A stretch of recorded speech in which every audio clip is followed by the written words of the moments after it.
Madame la rectrice, Monsieur le préfet, Mesdames, Messieurs les élus, mais non, laisse-moi. D'accord. Moi, pas que je suis sensible. J'aime pas trop qu'on ait les choses sur moi. Les représentants des institutions, messieurs les professionnels, chers partenaires, c'est avec beaucoup de fierté que nous ouvrons aujourd'hui la première édition du Salon des bâtisseurs 2026 ici en Martinique. Je dis la première édition. J'espère qu'il y en aura beaucoup d'autres. Je tiens tout particulièrement à saluer la présence de Madame la rectrice, de Monsieur le préfet, qui honorent de leur présence ce moment important pour notre filière. J'ai attendu certains hommes politiques, je ne les ai toujours pas vus. Ils ont brillé par leur absence. Malheureusement, alors que notre secteur a besoin de cohésion, ils sont toujours absents. Il fallait que je le dise, même si je vais me faire taper sur les doigts par mes partenaires. Ce salon, nous l'avons conçu avec Philippe Pied, du groupe Antilla, comme un lieu de rencontre entre les entreprises, les institutions, mais aussi et surtout les jeunes et les acteurs de la formation. L'un des enjeux majeurs auxquels notre secteur est déjà confronté aujourd'hui, c'est celui du maintien des compétences au sein de nos entreprises. Dans les années à venir, une part importante de nos collaborateurs vont partir à la retraite. Dans certains métiers, ce sont parfois près d'un tiers des effectifs qui devront être renouvelés.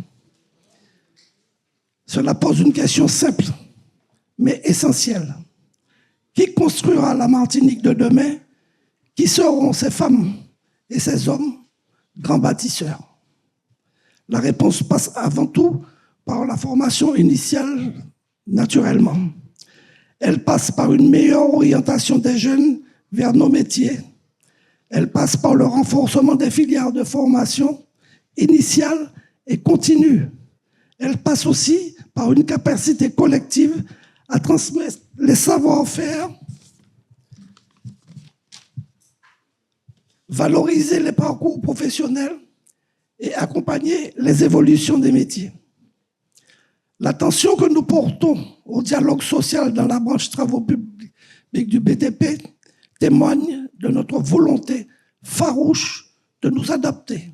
Et je faisais remarquer hier soir que pendant des années avec les partenaires, c'était surtout du combat social. Aujourd'hui, nous avons dépassé ça. Nous sommes entrés dans un vrai dialogue social, ce qui veut dire qu'ils ont aussi évolué en même temps que nos entreprises. Les métiers, naturellement, du BTP évoluent profondément. Elle intègre aujourd'hui des enjeux techniques, environnementaux, numériques, qui font des métiers d'avenir. Mais pour attirer encore, faut-il donner envie.